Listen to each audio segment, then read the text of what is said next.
नमस्कार, मैं अजय कुमार अनुरागी, सहायक अध्यापक, Saraswati Pathshala industrial inter college civil line Jhansi. प्यारे बच्चों, आज हम माध्यमिक शिक्षा परिषद उत्तर प्रदेश के कक्षा 9 सामाजिक विज्ञान भारत और समकालीन विश्व के अध्याय 5 आधुनिक विश्व में चरवाहे का अध्ययन करेंगे। इसके पूर्व में हम इसके भाग प्रथम का अध्ययन कर चुके हैं। आज हम लोग आधुनिक विश्व में चरवाहे के भाग द्वितीय का अध्ययन करना है। तो आइए सबसे पहले देखते हैं कि पूर्व के भाग में हम लोगों ने क्या क्या अध्ययन किया था। तो प्रथम भाग में हम लोगों ने अध्ययन जो किया था वह था भारत में पाए जाने वाले विभिन्न घुमंतू समुदाय कौन कौन से थे, और इसमें जो समुदाय थे उसका हमने 2 वर्गों में विभक्त करके इसका अध्ययन किया था। पहला था पहाड़ों में पाए जाने वाले और दूसरा था पठारों, मैदानों और रेगिस्तानों में पाए जाने वाले। जो पहाड़ों में पाए जाने वाले घुमंतू चरवाहे थे जिनका हम लोगों ने अध्ययन किया था वह था जम्मू और कश्मीर के गुज्जर बकरवाल, हिमाचल प्रदेश के गद्दी, गढ़वाल और कुमायूं के गुज्जर, अरुणाचल प्रदेश की मोनपा, महाराष्ट्र के धंगर, कर्नाटक के गड़रिया, गोल्ला, कुरमा और कुरबा, राजस्थान के रेगिस्तानों में राई का समुदाय, उत्तर प्रदेश, पंजाब, मध्य प्रदेश और महाराष्ट्र के बंजारे तथा गुजरात के मालधारी। तो भारत में जो घुमंतू चरवाहे थे इसका हम अध्ययन पूर्व में कर चुके हैं। इस भाग में हम लोगों को जो अध्ययन करना है वह है औपनिवेशिक शासनकाल के दौरान भारत और अफ्रीका के चरवाहेों के जो जीवन था वह किस प्रकार का था, कैसे उन चरवाहों के जीवन में औपनिवेशिक काल में विपत्तियां आई, किस प्रकार से उनने उन विपत्तियों का सामना किया।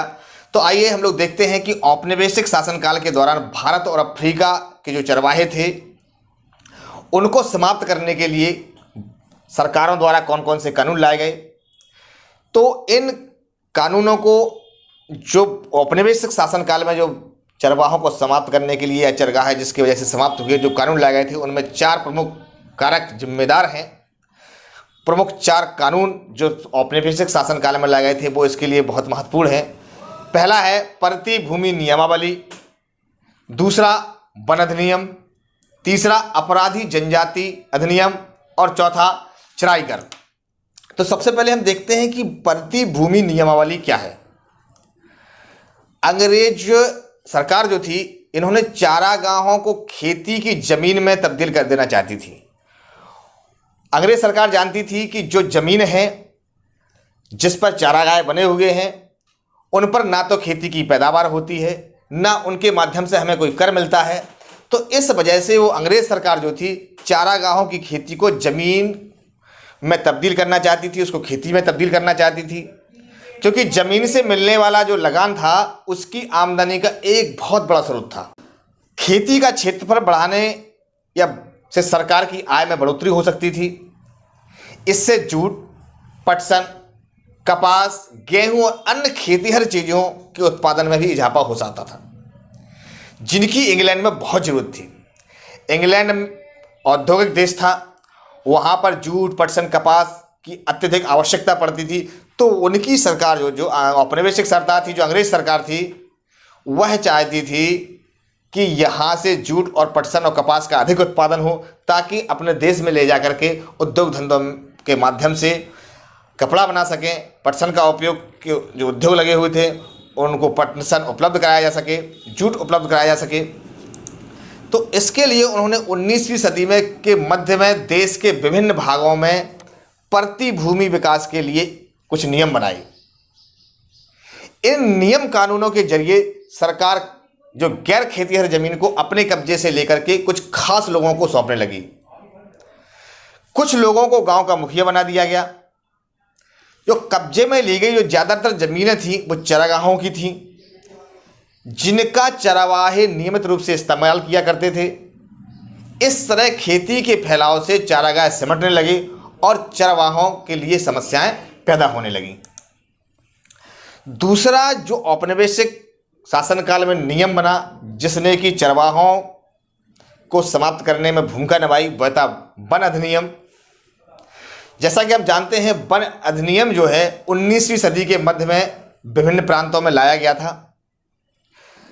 अंग्रेज शासन द्वारा कानूनों की आड़ में कई जंगलों को आरक्षित वन घोषित कर दिया गया, जहां पर देवदार या साल जैसे कीमती लकड़ी पैदा होती थी। इन जंगलों में चरवाहों को घुसने पर पाबंदी लगा दी गई। औपनिवेशिक अधिकारियों को लगता था कि पशुओं के चरने से जो रोपे गए जंगली पौधे हैं, उनको पेड़ों की नई जो कोपलें आती हैं वह उनके पशुओं से नष्ट हो जाएंगी, नष्ट हो सकती थी। इस वजह से वह चाहते थे कि कोई भी पशुपालक, कोई भी चरवाहा अपने मवेशियों को लेकर के जो जहाँ पर नई पौध रोपी जा रही है जंगलों की, वहाँ पर ना प्रवेश करें। इसके लिए उन्होंने क्या किया, वहाँ पर पूर्ण रूप से पाबंदी लगा दी। तीसरा जो था वह था अपराधी जनजाति अधिनियम। यह अपराधी जनजाति अधिनियम अंग्रेज शासन द्वारा 1871 ईस्वी में लागू किया गया। इस कानून के तहत दस्तकारी, व्यापारियों और चरगाहों के बहुत सारे समुदायों को अपराधी समुदाय की सूची में रख दिया गया। अंग्रेजों का मानना था कि जो चरवाहे हैं वो एक स्थान से दूसरे स्थान तक घूमते रहते हैं या घुमंतू चरवाहे हैं, इनकी ना तो जनगणना हो पाती है और ये ना तो हमारे प्रति वफादार हैं, और एक जगह से दूसरे जगह पर इनके आने जाने से शासन को डर है, भय है, कहीं ऐसा ना हो जिस शासन के विरुद्ध में कोई कार्य करते हो। इस वजह से उन्होंने जो भी घुमंतू जातियां थी उस समय, सारी घुमंतू जातियों को उन्होंने अपराधी जनजाति अधिनियम के तहत अपराधी घोषित कर दिया। बहुत फेमस है क्रिमिनल ट्राइब्स एक्ट 1871। इस कानून के लागू होते ही ऐसे सभी समुदायों को कुछ खास अधिसूचित गांवों, बस्तियों में बस जाने का हुक्म सुना दिया गया। अंग्रेज शासन को लगता था कि यह जो घुमंतू चरवाहे हैं एक स्थान से दूसरे स्थान तक आते जाते रहते हैं, इनको ना तो हम जनगणना के माध्यम से इनकी काउंटिंग कर पा रहे हैं, ना इनकी संख्या कोई निर्धारित हो पा रही है, और ना इनके बारे में कोई हम विशेष जानकारी इकट्ठी कर पा रहे हैं। इसलिए उन्होंने इस नियम के द्वारा क्या किया कि उन लोगों को एक गांव में और या बस्तियों में पूरे बस जाने का हुक्म दे दिया कि आप यहां पर रुकेंगे, यहां से आपको बाहर जाने की अनुमति नहीं रहेगी। अगर किसी को बाहर निकलना है तो उनको परमिट लेना होता था अंग्रेज सरकार से।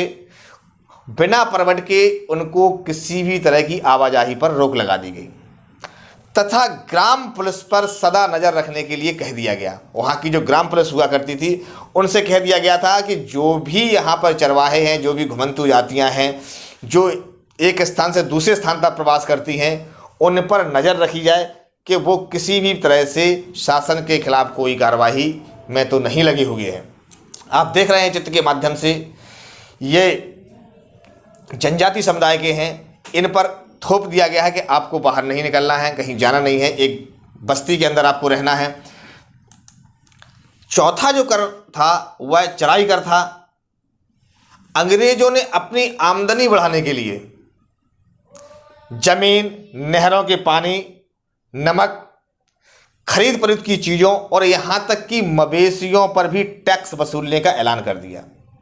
इससे पूर्व कभी भी मवेशियों के ऊपर टैक्स नहीं लगा करता था, लेकिन अब उन्होंने प्रत्येक जानवर की जो भी खरीद फरोख्त होगी उसके ऊपर भी टैक्स वसूलने का प्रावधान लगा दिया। चरगाहों के जो चरवाहे थे, उनके चारागाह थे, उनमें चरने के लिए एक एक जानवर पर टैक्स वसूल किया जाने लगा। जितनी संख्या थी उस संख्या के अनुसार टैक्स वसूला जाने लगा। प्रति मवेशी टैक्स की दर तेजी से बढ़ती चली गई और टैक्स वसूली की जो व्यवस्था थी दिनों दिन मजबूत होती चली गई। 1850 से लेकर के 1880 के मध्य ठेकेदारों द्वारा टैक्स वसूली की जाने लगी। अर्थात अंग्रेज शासन ने क्या किया, टैक्स वसूलने के लिए उन्होंने ठेकेदार नियुक्त कर दिए, ठेकेदारों को ठेका दे दिया गया। अब जब किसी ठेकेदार ने बोली लगा करके ठेका लिया है तो वह अधिक से अधिक अपना लाभ कमाने के लिए, अपना फायदा करने के लिए वह अनावश्यक रूप से चरवाहों के ऊपर टैक्स लगाने लगे। 1880 के बाद अंग्रेजों ने चरवाहों से सीधे कर वसूलना प्रारंभ कर दिया। अभी तक जो टैक्स ठेकेदारों के माध्यम से वसूला जाता था, अब वह टैक्स सीधा अंग्रेजों के माध्यम से वसूल किया जाने लगा और प्रत्येक चरवाहे के लिए एक पास जारी कर दिया गया उस पास के बाद ही, पास जारी होने के बाद ही, पास रखने के बाद ही वह किसी अन्य चारागाह में अपने मवेशियों को ले जाकर के चरा सकते थे। तो अंग्रेजी शासन ने चरवाहों की जिंदगी को किस तरह से प्रभावित किया, इसके ऊपर हम लोग नज़र डालते हैं। अभी तो हमने देखा कि औपनिवेशिक शासनकाल में अंग्रेजों के द्वारा किस प्रकार से विभिन्न प्रकार के कर लगाए गए, विभिन्न प्रकार से उनके चारागाहों को नष्ट किया गया। चारागाहों को नष्ट करने के लिए उन्होंने जो जो नियम हो सकते थे, नियम कानून बनाए। अब हम देखते हैं कि अंग्रेजी शासन ने चरगाहों की ज़िंदगी को किस तरह से प्रभावित किया। जब चारागाह खेतों में बदलने लगे तो जो बचे कुचे चारागाह थे उनमें चरने के लिए जानवरों की संख्या बढ़ने लगी। जितने अधिक से अधिक जो चारागाह हुआ करते थे, बहुत सारे चारागाहों को अंग्रेज सरकार ने खेती की ज़मीन में तब्दील कर दिया। कहीं ठेकेदारी के द्वारा उनको दूसरों को सौंप दिया गया, कहीं उन्होंने वन रोपित कर दिए।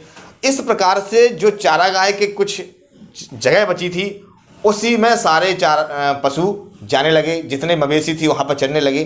तो इसकी वजह से क्या हुआ कि वहाँ पर संख्या जो है जानवरों की अधिक बढ़ गई। उस एक पर्टिकुलर किसी चारागाह में जब ज़्यादा संख्या बढ़ेगी, ज़्यादा तादाद बढ़ेगी, तो वहाँ की जो हरियाली है, जो चारा वहाँ का है, वो जल्दी समाप्त हो जाएगा। नतीजतन क्या हुआ, जो चारागाह थे सदा सदा जो जानवरों से भरे रहने लगे और जानवरों के लिए चारा भी कम पड़ने लगा। फलस्वरूप जानवरों की सेहत और तादाद भी गिरने लगी। स्वाभाविक है कि जब चारा कम पड़ेगा, उनको खाने के लिए नहीं मिलेगा भरपूर भोजन, चारे की कमी हो जाएगी, तो जो जानवरों मवेशियों की संख्या है उनमें बीमारियां शुरू हुई और उनकी सेहत पर गिरना प्रारंभ हो गई। और धीरे धीरे क्या हुआ कि अधिक संख्या में मवेशी उनके मरने लगे। चारे की कमी जब तक पड़ने वाले अकाल की वजह से भी कमज़ोर और भूखे जानवर बड़ी संख्या में वहाँ मरते हुए नजर आए। अंग्रेजी कानूनों की वजह से चरवाहों के जीवन में कुछ बदलाव आए। वो देखते हैं कौन कौन से बदलाव हैं। कुछ चरवाहों ने अपने जानवरों की संख्या कम कर दी। जब अंग्रेज शासन द्वारा विभिन्न प्रकार के नियम चरवाहों के विरुद्ध बनाए गए, तो चरवाहों ने भी क्या किया कि जानवर जो वो अधिक संख्या में पहले रखा करते थे उनकी संख्या उन्होंने कम कर दी। ऊंट और भेड़ पालने वाले जो राइका समुदाय के लोग थे, 1947 के बाद ना तो सिंध में दाखिल हो सकते थे और ना ही सिंधु नदी के किनारे वे अपना जानवरों को चरा सकते थे। जैसा कि जानकारी है, हम लोग जानते हैं कि 1947 में भारत और पाकिस्तान के बीच रेखा खींच दी गई थी। इस नई सीमा रेखा ने उन्हें उस तरफ जाने से रोक दिया गया। आप लोगों ने पढ़ा था कि जो गुज्जर बकरवाल थे वह भी जम्मू कश्मीर के इलाके में आते थे, पाकिस्तान के इलाके से पहले यहाँ प्रवेश करते थे। अब उनको आने जाने से रोक दिया गया, वहाँ पर भी उनकी चारागाह की कमी नज़र आई। तो इस प्रकार से उन लोगों ने क्या किया कि जो जानवर थे उनकी संख्या को उन्होंने कम किया। और जो कुछ धनी चरवाहे थे जो ज़मीन खरीद करके एक जगह बसकर रहने लगे, कुछ नियमित रूप से खेती करने लगे, कुछ व्यापार करने लगे। जिन चरवाहों के पास ज़्यादा पैसा नहीं था वो सूद खोरी से ब्याज लेकर के दिन काटने लगे। इस चक्कर में बहुत से मवेशी भी उनके हाथ से जाते रहे और वे मजदूर बनकर रह गए। तो आप लोगों ने देखा कि अंग्रेज शासन द्वारा जो नियम बनाए या उनके लिए जो उनके जीवन के लिए उन्होंने परिवर्तित करने का प्रयास किया, इस वजह से चरवाहों के जीवन को बहुत अस्त व्यस्त सा होने लगे। जो धनी थे, जिनके पास अच्छी आमदनी थी, उन्होंने तो व्यापार करना शुरू कर दिया, लेकिन जो गरीब चरवाहे थे, जिनके पास कम मवेशी हुआ करते थे, उनकी स्थिति बिगड़ती चली गई और उन्होंने कर्ज लेकर के अपने दिन काटना शुरू किए। इस वजह से वो कर्ज के बोझ के तले दबते चले गए। अब हम लोगों को अध्ययन करना है कि अफ्रीका के जो चरवाहे हैं, अभी हम लोगों ने भारत के चरवाहों के बारे में देखा कि औपनिवेशिक शासनकाल में उनको क्या क्या परिवर्तन आए। अब हम देखेंगे कि अफ्रीका के जो चरवाहे हैं वो कौन कौन से चरवाहे हैं और औपनिवेशिक शासनकाल में अफ्रीका के चरवाहों के ऊपर क्या परिवर्तन आए, उनको क्या परिस्थितियों का सामना करना पड़ा। तो सबसे पहले हम जानने के प्रयास करते हैं इस अफ्रीका के मानचित्र के माध्यम से कि अफ्रीका में पाए जाने वाले कौन कौन से प्रमुख चरागाह समुदाय हैं। यहाँ आप देखेंगे कि अफ्रीका में मासाई, बेदुइन्स, बेरबर्स, सोमाली, बोरान और तुर्काना जैसे चरवाहे पाए जाते हैं, या इन चरवाहों का समुदाय पाया जाता है। आप ये भारत अफ्रीका का नक्शा देख रहे हैं। इस अफ्रीका के नक्शा में जो रेक्टेंगल एरिया में आपको पीले से अलग से दिखाया गया है, ये मसाई क्षेत्र है, मसाई लैंड का क्षेत्र है। अभी इसके बारे में अध्ययन करेंगे आगे। तो अफ्रीका के जो चरवाहे थे, अफ्रीका में दुनिया की आधी से ज़्यादा चरवाहा आबादी चरवाहा के कार्यों में लगी हुई है। इनमें से ज़्यादातर अब अर्धशुष्क घास के मैदानों या सूखे रेगिस्तानों में रहते हैं, जहां वर्षा आधारित खेती करना बहुत मुश्किल होता है। यहाँ के जो चरवाहे हैं गाय, बैल, ऊंट, भेड़ व गधे पालते हैं और दूध, मांस और पशुओं की खाल व ऊन आदि बेचते हैं। कुछ चरवाहे जो हैं वो व्यापार करते हैं और यातायात संबंधी काम भी करते हैं।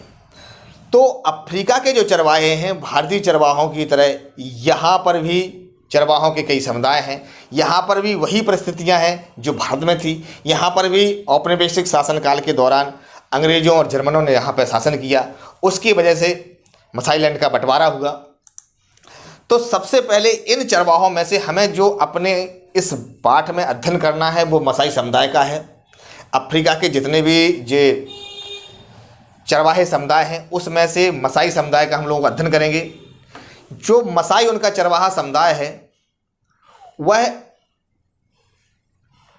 मा शब्द से निकला है। मसाई का यदि हम संधि विच्छेद करें या इसके शब्दों को देखें तो मसाई नाम जो है मा शब्द से निकला है। मा साई का मतलब होता है मेरे लोग। परंपरागत रूप से जो मसाई लोग हैं ये घुमंतू और चरवाहा समुदाय के लोग हैं जो अपनी आजीविका के लिए दूध और मांस पर आश्रित होते हैं। इनमें से लगभग 3 लाख दक्षिण कीनिया और करीब 1,50,000 तंजानिया में रहते हैं। आपको मैं बता दूं कि मसाई समुदाय के जो लोग हैं, पहले मसाई लैंड पूरा हुआ करता था, लेकिन औपनिवेशिक शासनकाल में अंग्रेजों और जर्मनी ने जब वहाँ पर आधिपत्य प्रारंभ किया तो यहाँ पर मसाई लैंड के 2 भाग कर दिए गए, पहला कीनिया और दूसरा तंजानिया, और इन लोगों को तंजानिया और कीनिया में रहने के लिए धकेल दिया गया। आप इस चित्र के माध्यम से देख रहे हैं मसाई समुदाय का एक उत्सव के दौरान का चित्र है। ये मसाई समुदाय के लोग हैं।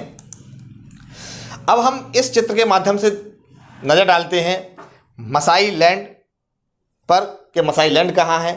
तो यह दक्षिण अफ्रीका के पूर्वी हिस्से में, जहाँ हमने आपको आप ऊपर का नक्शा देख रहे हैं रेक्टेंगल में, वहाँ पर जो रेक्टेंगल छोटा सा बना हुआ है वह मसाई लैंड है। यह इंडियन ओशियन के पश्चिमी हिस्से में है। आप कलर से देख रहे हैं ये मसाई पूरा क्षेत्र है। यहाँ पर उत्तरी भाग में केन्या और दक्षिणी भाग में तंजानिया है, और यहाँ से आपको किलिमंजारो पर्वत वहाँ दिखाई दे रहा है। जो मसाई लैंड है, मसाई लैंड के बिल्कुल दक्षिण में, पूर्वी और दक्षिणी हिस्से में किलिमंजारो पर्वत है, जी हाँ से स्पष्ट नज़र आ रहा है। आप इस चित्र के माध्यम से मसाई लैंड और किलिमंजारो पर्वत देख सकते हैं। तो मसाई समुदाय के से जो चारागाह छीने जाने के कौन कौन से कारण थे, क्या कारण थे कि मसाई समुदायों से भी चारागाह छीनने लगे। तो मसाई समुदाय से लगातार चारागाह छीनने के पीछे सबसे जो प्रमुख कारण था वह था वहाँ पर औपनिवेशिक शासन काल का आना। अर्थात औपनिवेशिक शक्तियाँ जो थीं देश की, विश्व की उस समय, चाहे वो जर्मनी रही हो, चाहे वो इंग्लैंड रहा हो, फ्रांस रहा हो, पुर्तगाल रहा हो, ये ऐसे औपनिवेशिक देश थे जिन्होंने दूसरे देशों पर जाकर के अपना साम्राज्य स्थापित किया। भारत में अंग्रेज़ों का शासन था, अफ्रीका में अंग्रेज और जर्मन लोगों ने जाकर के वहाँ शासन स्थापित किया। तो मसाई भूमि जो है उत्तरी केनिया से लेकर के तंजानिया तक पूरी विस्तृत थी। 19वीं शताब्दी के अंत में यूरोपियन साम्राज्यवादी शक्तियों ने अफ्रीका में उनकी भूमि पर अधिकार कर लिया। चरवाहों को गोरों के इलाके में पड़ने वाले बाजारों में दाखिल होने से रोक दिया गया। आप इस चित्र में देख रहे हैं मसाई समुदाय के लोग हैं। कीनिया में अंग्रेजों ने मसाई लोगों को दक्षिणी भागों में धकेल दिया, जबकि जर्मन लोगों ने उत्तरी तंजानिया की ओर उन लोगों को धकेल दिया। इस प्रकार वे अपने ही घर में बेगानों जैसे हो गए। जहां पर मसाई लैंड हुआ करता था, जहां पर उनके चारागाह थे, जहां पर वो अपने मवेशियों को चराया करते थे, जो उनका स्वयं का घर था, औपनिवेशिक शासनकाल में अंग्रेजों और जर्मन के वहाँ पर आधिपत्य कर लेने के बाद उनको पूरे मसाई लैंड को दो भागों में बांट दिया गया, कीनिया और तंजानिया में, और वहाँ पर उनको धकेल दिया गया कि आपको एक छोटा सा हिस्सा दे दिया गया। लगभग 60% हिस्से पर जर्मन और अंग्रेजों ने कब्जा कर लिया। केवल 40% भाग पर मसाई लैंड को समेट दिया गया। उनको चारागाहों को वहाँ पर ज़मीन दी गई कि आप इतने ही एरिया में अपने मवेशियों को रख सकते हैं, वहाँ आप अपने चारागाह पर जो चारागाह है, घास है, उन पे आप अपने पशुओं को चरा सकते हैं। तो साम्राज्यवादी देशों ने जो भी बेकार पड़ती भूमि थी, जिससे ना तो कोई आय होती थी और ना ही उन लोगों को कर मिलता था, ऐसी पड़ती ज़मीनों को वहाँ के किसानों को बांट दिया गया और मसाई लोग आपस में हाथ मलते रह गए। तो मसाई लोगों को बहुत बड़ा इससे क्षति हुई। उनकी एक तो ज़मीन चली गई, अंग्रेज़ों ने और जर्मन लोगों ने उनकी ज़मीनों का बंटवारा कर दिया, ठेके ज़मीन दे दी। उस चरगाहे की ज़मीन को खेती की ज़मीन में तब्दील करने के लिए प्रयास किए जाने लगे। औपनिवेशिक काल में जो मसाई लैंड में बदलाव हुए, हम देखेंगे कि औपनिवेशिक बनने से पहले जो मसाई समाज था वह दो श्रेणियों में बटा हुआ था। पहला था वरिष्ठ जन, जिसको कि एल्डर्स कहते थे, और दूसरा था योद्धा या वॉरियर्स। वरिष्ठ जन जो है वो शासन चलाते थे और वॉरियर्स जो थे उनका योद्धा कहलाते थे। उनका काम लड़ाई झगड़ा करना था, अपने एरिया की रक्षा करना हुआ करता था। लेकिन यह सब भी वरिष्ठ जनों के अधीनस्थ ही काम किया करते थे। दूसरे के मवेशियों को छीनना, दूसरे की ज़मीन को कब्जा करना, दूसरे के जानवरों को लेकर के अपने क्षेत्र में आना। जो जितना योद्धा होता था उसका उतना क्षेत्र बड़ा होता था। उसी तरह से उनका आधिपत्य वहाँ पर स्थापित रहता था। जितने भी समुदाय से जुड़े मामलों पर विचार विमर्श जो हुआ करता था, अहम फैसले लेने के लिए समय समय पर वो आपस में सभा किया करते थे, चाहे वो वरिष्ठ जन हो चाहे वो योद्धा हो। जब भी कोई मुसीबत आती थी, जब भी किसी बात पर विचार विमर्श करना होता था, तो आपस में बैठ करके वो विचार विमर्श करते थे। ये योद्धाओं में ज़्यादातर नौजवान हुआ करते थे, जिन्हें मुख्य रूप से लड़ाई लड़ने और कबीले की हिफाजत करने के लिए तैयार किया जाता था। वे समुदायों की रक्षा करते थे और दूसरे कबीलों की मवेशियों को छीनकर लाते थे। जैसा कि मैंने बताया है कि जो योद्धा वर्ग था वह दूसरे के कबीलों से मवेशी छीन करके लाता था और अपने आप को स्थापित करता था, अपने आप को यह प्रमाणित करके देता था कि हम सबसे बड़े योद्धा हैं। इस प्रकार से आपस में विभिन्न कबीलों के बीच में लड़ाइयाँ हुआ करती थी, सिर्फ मवेशियों की लेकर के। ये तंजानिया के मसाई ज़मीन के लिए लड़ाई लड़ने के लिए तैयार है, वहाँ के योद्धा है, इसका आप चित्र देख रहे हैं। तो मसाइयों के मामले की देखभाल करने के लिए अंग्रेज सरकार द्वारा कुछ अहम फैसले लिए गए। मसाई उपसमूहों के मुखिया तय किए गए। अंग्रेजों ने सोचा कि इनमें आपस में किस तरह से फूट डले, किस तरह से इनमें बंटवारा हो, तो उन्होंने उन मसाइयों के बीच में ही उनका एक मुखिया तय कर दिया, जो अपने कबीले की सारी मामलों की जिम्मेदारी उनको सौंप दी गई और उनको अपना गुप्तचर भी बना लिया, ताकि वो जो भी वहाँ की समस्या है, जो भी वहाँ की परेशानी है या वहाँ की जो भी अंदर की बात है, वह अंग्रेजों तक या औपनिवेशिक शासकों तक पहुँच सके। इसके बाद उन्होंने हमलों और लड़ाइयों पर पाबंदी लगा दी। अभी जो योद्धा आपस में लड़ा करते थे, एक दूसरे के कबीलों में जाकर के वहाँ के मवेशी छीन करके लाते थे, उस सब पर पूरी तरह से पाबंदी लगा दी गई। इस तरह वरिष्ठ जनों और योद्धाओं दोनों की परंपरागत सत्ता बहुत कमजोर हो गई। औपनिवेशिक सरकार द्वारा नियुक्त किए गए मुखिया माल इकट्ठा करने लगे, स्वाभाविक है, जिसके हाथों में शासन सत्ता आ जाती है वह अधिक से अधिक अपना लाभ करवाने के लिए, अपने लाभ की कोशिश करने के लिए प्रयास करते हैं, चाहे वो अपनों से लाभ प्राप्त क्यों ना कर रहे हों। तो मसाइयों ने क्या किया, जिसको मुखिया बनाया गया, जिसको ठेकेदार बनाया गया, वह अपने आप का अधिक से अधिक लाभ कमाने के लिए प्रयास करने लगे। वे अपने गरीब पड़ोसियों को लगान चुकाने के लिए कर्ज पर पैसा देने लगे। अमीर और गरीब चरवाहों के बहुत अधिक भेदभाव बढ़ता चला गया। जब कोई अपने पड़ोसी को कर्ज के लिए पैसा देता है, उसको कर्ज के तले दबाता है, तो स्वाभाविक है कि उसकी स्थिति निरंतर कमज़ोर होती चली जाती है। यही मसाई समुदाय के साथ हुआ। जो अफ्रीका के मसाई समुदाय के लोग थे, उनको भी दो वर्गों में बांट गया। एक गरीब चरवाहे रह गए और एक अमीर चरवाहे होते चले गए। तो इस वजह से उन दोनों में जो खाई थी वो निरंतर बढ़ती चली गई। तो बच्चों, इस भाग में हमने सीखा कि औपनिवेशिक सरकार द्वारा चारागाह समाप्त करने के लिए कौन कौन से विभिन्न कानून लाए गए, अंग्रेजी शासन ने चरवागाहों की जिंदगी को किस तरह से प्रभावित किया, अंग्रेजी कानूनों की वजह से चरागाहों के जीवन में कौन कौन से नए बदलाव आए, तथा अफ्रीका के चरवाहों का जीवन कैसे प्रभावित हुआ। तो इस पूरे अभी सेकंड भाग में जो हम लोगों ने अध्ययन किया, इन बिंदुओं पर चर्चा की, इन बिंदुओं को हमने सीखने का प्रयास किया। आप इन प्रश्नों का उत्तर अपनी कॉपी में लिखें। इसके अलावा आप लोगों को होमवर्क के रूप में, अलग गृह कार्य के रूप में कुछ कार्य दिए जा रहे हैं, 2 क्वेश्चन किए जा रहे हैं जो आप लोगों को लिखना है। सबसे पहला क्वेश्चन है, इस बारे में चर्चा कीजिए कि औपनिवेशिक सरकार ने निम्नलिखित कानून क्यों बनाए।